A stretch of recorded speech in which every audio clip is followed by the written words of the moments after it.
سب سے پہلی بات، انسانیت کا اور نوع انسانی کا ازلی اور ابدی دشمن وہ ابلیس لعین ہے۔ یہ چونکہ چیزیں ایسی ہیں کہ جو ماوراء الطبیعات سے متعلق ہیں۔ ابلیس جن ہے، جن انویزیبل ورلڈ سے تعلق رکھتا ہے، غیر مرئی جو نظر نہیں آتی۔ فرشتے انویزیبل ورلڈ سے تعلق رکھتے ہیں، غیر مرئی جو نظر نہیں آتی۔ یہ ہم جو ہے اور یہ حیوانات دنیا میں جو ہے یہ مرئی ہے، ویزیبل ہے۔ آج کا عام ذہن جو انسان کا بن چکا ہے، سائنٹزم جسے کہا جاتا ہے، سائنسی نقطہ نظر، اس کا عام لوگوں پر بھی اثر یہ ہوا ہے کہ جو انویزیبل ورلڈ ہے اس کی باتوں کی طرف توجہ نہیں کرتے۔ ہاں عقیدہ تو ہے کہ ہے، جن بھی ہے، فرشتے بھی ہیں، لیکن کوئی ان کی اہمیت ہماری نگاہوں میں نہیں۔ ساری نگاہیں مرکوز ہے visible world, physical world. Meta physics کا تو مضمون بھی ہم سمجھ رہے ہیں کہ ختم کر دینا چاہیے، یونیورسٹیز سے فلسفے کے ڈپارٹمنٹس ختم ہو رہے ہیں، کیا ضرورت ہے اس کی؟ اصل شے یہ دنیا ہے، یہ عالم ہے، یہ کائنات ہے، یہ مادہ ہے، یہ حیات انسانی، حیات دنیاوی ہے۔ اس پر میرا جو مارکت الارا مضمون تھا 1967 کے جون میں جو چھپا تھا، اسلام کی نشرت ثانیہ کرنے کا اصل کام، کہ جو عہد حاضر کی جو تہذیب ہے اس کے 3 بنیادی اصول کیا ہیں؟ خدا ہے یا نہیں ہے چھوڑو، اس بحث پہ نہ پڑھو، کائنات تو ہے نا، مادہ تو ہے نا، روح کوئی شے ہے یا نہیں ہے کیا پتا، کسی نے دیکھی نہیں آج تک، لہذا اس کے بارے میں گفتگو کا فائدہ کیا؟ وقت کا سیاح۔ عالم آخرہ کوئی ہے یا نہیں ہے کیا پتا، کس نے آ کے بتایا مرنے کے بعد؟ لہذا اس بحث میں نہ پڑھو، یہ عالم دنیا تو ہے نا، اٹس ویری مچ پریزنٹ، لہذا ساری توجہ اس پر صرف کرو۔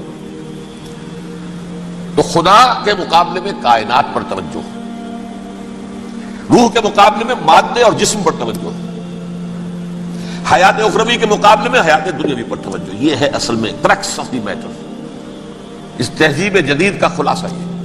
دیکھیے اللہ تعالیٰ نے جو مخلوقات پیدا کی ہیں ان میں ایک تقسیم تو ہو سکتی ہے ذی حیات اور بغیر حیات، جاندار چیزیں اور بے جان چیزیں۔ بے جان چیزیں بے شمار، یہ تمام فلکیات، یہ پوری کائنات، یہ زمین، یہ پہاڑ، یہ شجر و حجر، کیا؟ لیکن ایک ہے جاندار۔ ان جانداروں میں ایک تقسیم ہے، 2 کا تعلق غیر مرئی دنیا سے ہے، انویزیبل ورلڈ سے۔ فرشتے جو دکھائی نہیں دیتے، ان کی پیدائش ہوئی ہے نور سے۔ دوسرے جنات جو انسانوں سے پہلے پیدا کیے گئے، آدم سے پہلے، وَالْجَانَّ خَلَقْنَاهُ مِن قَبْلُ مِن نَارِ السَّمُومِ، جنات کو تو ہم بہت پہلے پیدا کر چکے تھے آگ کی نور سے، وہ بھی نظر نہیں آتے۔ تیسرے انسان اور اس دنیا میں جتنے بھی حیوانات ہیں،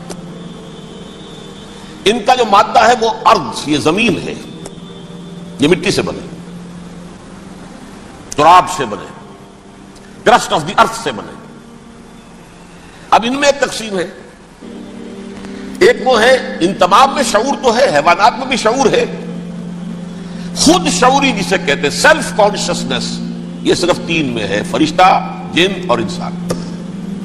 حیوانات میں خود شعوری نہیں ہے، کانشسنس ہے، سیلف کانشسنس نہیں ہے۔ تھوڑی سی بات سے سمجھا دوں آپ کو، میں دیکھ رہا ہوں، آپ مجھے دیکھ رہے ہیں، کتا بھی کوئی یہاں ہوتا تو مجھے دیکھ رہا ہوتا، لیکن کتے کو مجھے دیکھتے ہوئے یہ احساس نہیں ہوتا کہ میں دیکھ رہا ہوں، یعنی کتے کو یہ احساس نہیں ہوتا کہ وہ دیکھ رہا ہے، مجھے دیکھ تو رہا ہے، اس کو میں کا احساس نہیں ہے کچھ۔ میں جب دیکھ رہا ہوں تو میں سمجھتا ہوں میں دیکھ رہا ہوں، میں ہوں کوئی شے جو دیکھ رہا ہوں، یہ خود شعوری ہے، سیلف کانشسنس۔ کسی بھی کام کو کرتے ہوئے اپنے وجود کا احساس، میرا فیصلہ ہے، میری رائے ہے، یہ ہے در حقیقت سیلف کانشسنس، انا، سیلف، خودی۔ یہ حیوانات میں نہیں ہے، یہ ہے صرف ملائکہ، جنات اور انسان۔ اب یہاں مسئلہ پڑ گیا، بڑا پرپیچ مسئلہ۔ اللہ تعالیٰ نے پہلے انسانی ارواح کو پیدا کیا نور سے، پھر ناک سے پیدا کیا، نار سے، آگ سے جنات کو، پھر مٹی سے بنایا، آدم کا حیولہ، اس میں روح پھونک دی، اب آدم بن گئے۔ اعلان یہ کر دیا کہ خلافت عرضی جو ہے وہ آدم کو عطا کی جا رہی ہے. یہ پیش پڑ گیا. اس پر تھوڑا سا اشکال تو فرشتوں کو بھی ہوا. قرآن میں ہے سورہ بقرہ کے 4 رکوع میں اتجعل فیہا من یفسد فیہا ویسفک الدماء ونحن نسبح بحمدک ونقدس لک. پروردگار اس آدم کو تو خلافت دے رہا ہے, زمین کے اندر اختیار دے دے گا, یہ تو فساد کرے گا, خوریزی کرے گا, ہم تیری تسبیح و تحمید میں لگے ہوئے ہیں, جو بھی حکم ہو ارشاد ہو ہم بجا لاتے ہیں, تو ضرورت کیا ہے؟ اس کا جواب اللہ نے دیا انی اعلم ما لا تعلمون. میری مشیت, میری حکمت وہ میں ہی جانتا ہوں, ضروری نہیں کہ تم اس کو شیئر کر سکتے. لیکن یہ جنات میں سے ایک جن تھا عزازیل.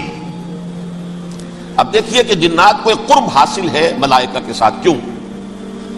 وہ نور سے پیدا کیے گئے, یہ نار سے پیدا کیے, کتنا قرب ہے دونوں میں. انسان پیدا کیا گیا مٹی سے, مٹی انرٹ ہے, آگ بھڑکتی ہے, اوپر اٹھتی ہے, شعلہ زنگ ہوتی ہے, انرجی ہے اس میں. نور اور نار میں بڑا قرب ہے. اور عربی کے ایک قاعدے سے تو یہ ایک ہی لفظ ہے, مادہ ایک ہی ہے, حروف علت جو ہے ایک دوسرے کی جگہ آ جاتی. یہ قرب ہے, اگرچہ زمین و آسمان کا فرق ہے دونوں. فرشتہ نور سے پیدا کیا گیا ہے, وہ پاک ہے, وہ اللہ کے کسی حکم کی خلاف ورزی کر ہی نہیں سکتا. لا یعصون اللہ ما امرہم ویفعلون ما یؤمرون. وہ جو بھی اللہ تعالیٰ حکم دیتا ہے اس کی کوئی معصیت نافرمانی نہیں کرتے, بلکہ جو حکم لیا جاتا مان لیتے. ذرا سا اشکال ہوا تھا, پوچھ لیا, جواب مل گیا, خاموش ہو گئے بس. لیکن عزازیل نامی ایک جن تھا جو ایک تو جن ہونے کی نسبت سے فرشتوں سے کچھ نہ کچھ مماثلت تھی, قرب تھا. دوسرے یہ علم میں, زہد میں, عبادت میں اتنا اونچا تھا, اتنا اونچا تھا, اتنا اونچا تھا کہ یہ ملائکہ ہی کے صف میں شامل ہو گئے. اس نے علم بغاوت بلند کر دیا. جب حکم دیا گیا کہ سجدہ کرو آدم کو, اب یہ دیکھیے کس قدر یہ اہم مضمون ہے. آپ سوچ رہے ہیں یہ باتیں آج پہلی مرتبہ ہمیں اس طرح سنائی جا رہی ہیں. یہ باتیں تو علم میں آتی نہیں ہمارے. وجہ کیا ہے؟ آپ کو دلچسپی نہیں ان چیزوں سے. جدید تہذیب نے ان چیزوں کی اہمیت کو زیرو کر دیا. قرآن میں اہمیت کا کیا عالم ہے؟ 7 جگہ یہ مضمون قرآن میں آیا ہے کہ فرشتوں کو ہم نے حکم دیا سجدہ کرو آدم کو, سب نے سجدہ کیا. فسجد الملائکۃ کلھم اجمعون, سارے کے سارے, کل کے کل, سب نے مل کر سجدہ کیا آدم کو. اللہ کے حکم سے فوراً تعمیل کر دی. الا ابلیس ابا واستکبر وکان من الکافرین. ابلیس نے نہیں کیا, انکار کیا, استکبار کیا, گھمنڈ کیا. اور اس کو سورہ کہف میں بیان کر دیا گیا. یہ اس لیے کہ وہ اصل میں جنات میں سے تھا, اگرچہ شامل تو تھا فرشتوں میں اس وقت. کان من الجن ففسق عن امر ربہ, وہ اصل میں جنات میں سے تھا, اس وجہ سے وہ اپنے رب کے اس فیصلے کے خلاف کھڑا ہو گیا. سرکشی تھی اس میں.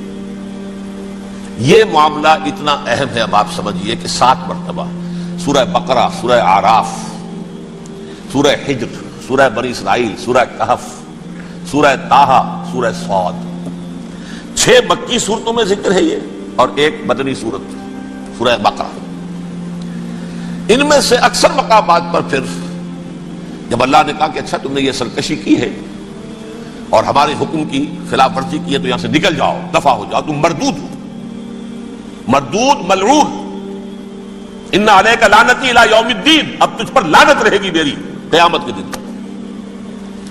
اس نے کہا اچھا پروردگار پھر مجھے ذرا مہلت دے دے, رب فانظرنی الی یوم یبعثون, قیامت تک میری زندگی طویل کر دے.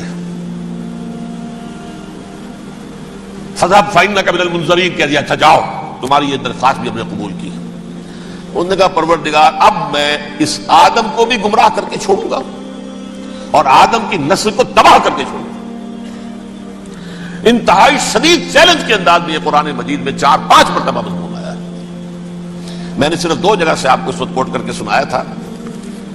سورہ اعراف میں اللہ تعالیٰ فرماتے ہیں قال, اس پر ابلیس نے کہا فبما اغویتنی, تو اے رب جو تو نے مجھے گمراہ کیا ہے, مجھے ذلیل کر دیا, مجھ پر فوقیت دے دی اس کو, انا خیر منہ, میں اس سے بہتر ہوں, خلقتنی من نار وخلقتہ من طین, بنایا تو نے مجھے آگ سے اور اس کو بنایا مٹی سے, پھر مجھ سے مطالبہ کہ میں سجدہ کروں, اور میں نے سجدہ نہیں کیا تو تو نے مجھے ملعون قرار دے دیا.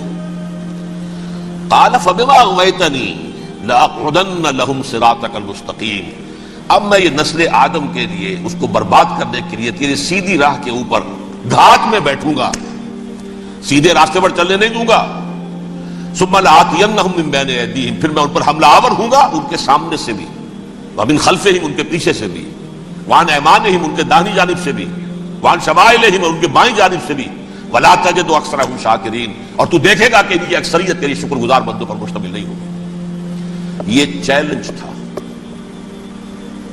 اور ایک چھوٹا سا چیلنج جو سورہ صاد میں آیا ہے، اور یہاں تو اس نے اللہ کے جلال کی قسم کھا کر کہا، قال فبعزتک لأغوینہم اجمعین، اے رب تیری عزت تیرے جلال کی قسم ہے میں ان سب کو گمراہ کر کے چھوڑوں گا، الا عبادک منہم المخلصین، سوائے ان میں سے وہ کچھ لوگ جنہیں تو خالص اپنا بندہ بنا لے، جنہیں تو اپنا بندہ بنا لے۔ مخلص، مخلص نہیں، مخلص یہ مفعول ہے، فاعل نہیں ہے، جسے تو بنا لے۔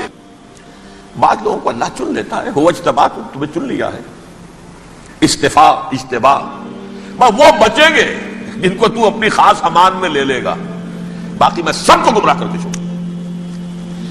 یہ ہے اصل دنیا میں نوع انسانی کا ابدی دشمن، ازلی سے ابدی تک۔ اور اس میں نوٹ کیجئے کہ اس کی اصل بنیاد کیا ہوئی؟ دو لفظ، تکبر اور حسد۔ استکبرا، تکبر کیا، انا خیر منہ، میں اس سے بہتر ہوں۔ یہ ساری بس کی گانٹھ یہی ہے، سب سے بڑی گمراہی کی وجہ یہی ہے۔ اسی لیے کہا ہے حدیث میں، لن يدخل الجنہ من کان فی قلبہ مثقال حبۃ من کبر، جنت میں ہرگز وہ شخص کبھی بھی داخل نہیں ہو سکے گا جس کے دل میں رائے کے دانے کے برابر بھی کبر ہے۔ تکبر سب سے بڑا جرم ہے۔ الکبر ردائی، اللہ فرماتا ہے یہ تکبر یہ تو میری چادر ہے۔ کوئی شخص تکبر کرتا ہے تو گویا میری چادر گھسیٹ رہا ہے میرے کندھے سے۔ عرب میں کسی شخص کی توہین کرنی ہوتی تھی تو اس کی چادر گھسیٹتے تھے، ننگا کر دیا گویا کہ یہ میری ردائی ہے، الکبر ردائی، یہ میری چادر ہے، یہ جامہ مجھے زیب دیتا ہے، مجھ پر راستہ آتا ہے۔ اور حسد، آدم کو جو برتری عطا ہو گئی اس حسد کی آگ میں وہ جل رہا ہے اور اس کا انتقام لینا چاہتا ہے۔ آدم سے بھی، آدم کو بھی گمراہ کیا، جنت سے نکلوایا، ویسے نکلنا تو انہیں تھا ہی مشیت اذن میں، لیکن فوری طور پر اللہ کے حکم کی خلاف ورزی تو کروائی نا۔ فعصى آدم ربہ فغوى، آدم نے اپنے رب کے حکم کی نافرمانی کی اور گمراہ ہوا عارضی طور پر۔ یہ دوسری بات ہے، توبہ کر لی، اللہ نے توبہ قبول فرما لی، معاف کر دیا۔ وہ مستقل جو ہے وہ نسل انسانی پر اس گناہ کا اثر متوارث طور پر نہیں آ رہا ہے، ختم ہو چکا معاملہ، ہوا تھا ہو گیا۔ فتلقى آدم من ربہ کلمات فتاب علیہ انہ هو التواب الرحیم۔ اور توبہ کی شان یہ ہے جب وہ قبول ہو جائے اللہ کی جناب میں، کیا التائب من الذنب کمن لا ذنب لہ، گناہ سے توبہ کرنے والا ایسے ہوتا ہے جیسے اس نے کبھی گناہ کیا ہی نہیں تھا۔ لیکن بارہ کو گمراہ کرنے میں کامیاب ہو گیا، حضرت آدم اور حوا کو بھی، اور نوع انسانی کی عظیم اکثریت، عظیم اکثریت، عظیم اکثریت اس کے داؤ میں آئی ہوئی ہے نہیں۔ کتنے ہیں وہ عباد اللہ المخلصین، الا عبادک منہم المخلصین، کتنے ہیں جو واقعتاً خالصتاً اللہ کے بندے بن گئے ہوں، جنہیں اللہ نے اپنا بنا لیا، اپنا قرار دے دیا۔ اب اس کے ساتھ نوٹ کیجئے، اس ابلیس کے ساتھ ایک فوج بھی ہے جسے قرآن مجید میں کہا گیا ہے یہ اس کی پارٹی ہے، حزب الشیطان، یہ اکیلا نہیں ہے۔ ایک تو وہ عزازیل ہے، اس کی طویل ترین عمر اللہ نے دے دی، وہ تو قیامت تک رہے گا۔ باقی بھی جنات جو ہیں ان کی نسل میں سے، یا اس کی نوع میں سے، اس کی نسل میں سے، جنات کی عمریں انسانوں کی عمروں سے زیادہ ہیں، بہت زیادہ ہیں، لیکن پھر بھی اتنی نہیں ہے۔ یہ خاص ہے اس کا معاملہ کہ اس نے کہا تھا رب انظرنی الی یوم یبعثون، مجھے دے دے مہلت اس وقت تک تاکہ میں ثابت کر کے دکھا دوں کہ جسے تو نے یہ خلافت دیا یہ اس کا اہل نہیں ہے۔ Let me prove this point. ولا تجد اکثرہم شاکرین، تو ان کی اکثریت کو شکر گزار نہیں پائے گا۔ وہ ابلیس جو ہے وہ ریکروٹ کرتا ہے اپنے فوجی، اول تو خود جنات میں سے جو اس کے نمبر 1 لشکری ہے۔ قرآن مجید میں اس کا اشارہ دیا گیا ہے، انہو یراکم ہوا وقبیلہ من حیث لا ترونہم۔ دیکھو لوگوں، اے انسانوں، وہ ابلیس لعین عزازیل اور جو اس کے قبیلے کے لوگ ہیں، جنات ہیں، وہ تمہیں وہاں سے دیکھتے ہیں اور تاکتے ہیں اور حملہ کرتے ہیں جہاں سے تم انہیں نہیں دیکھتے. وہ غیر مرئی ہیں، انویزیبل ہے، تمہیں نظر نہیں آتے. ویزیبل دشمن کا وار تو روک لو گے، انویزیبل کا کیسے روکو گے؟ انہو یراکم ہوا وقبیلہ، اکیلا ہی نہیں ہے وہ تو تمہیں تاکتا ہے، تم پر حملہ کرتا ہے، گھات میں لگ کر جو ہے تمہارے اوپر حملہ کرتا ہے، وہ بھی اور اس کے ساتھ اس کے قبیلے کے لوگ جنات بھی، من حیث لا ترونہم، جہاں سے کہ تم انہیں نہیں دیکھتے. لیکن اس کے علاوہ وہ انسانوں میں سے بھی ریکریوٹ، رنگ روٹ، وہ بٹوا کر وہ جو ہے ان کو اپنے پاس رکھتا ہے فوج کے اندر. جس کی سب سے بڑی مثال کیا ہے؟ سورہ مجادلہ میں اللہ تعالیٰ نے منافق، حالانکہ وہ کون تھے؟ بظاہر حضور کا کلمہ پڑھنے والے، حضور کے پیچھے نماز پڑھنے والے، اسلام کا دعویٰ کرنے والے، ان کو اللہ فرماتا اولئک حزب الشیطان الا ان حزب الشیطان هم الخاسرون، یہ شیطان کی پارٹی کے لوگ ہیں.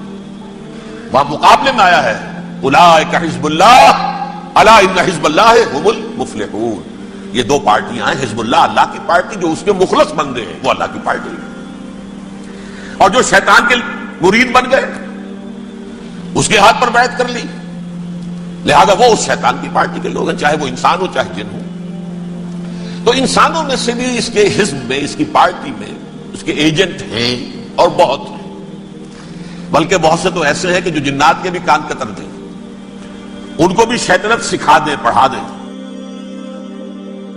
جیون جیون ہر کوئی آنکھیں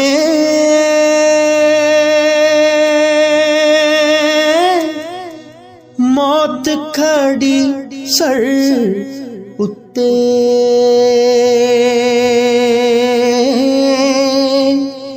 تیرے نالوں لکھ لکھ سونے خاک اندر جا ستے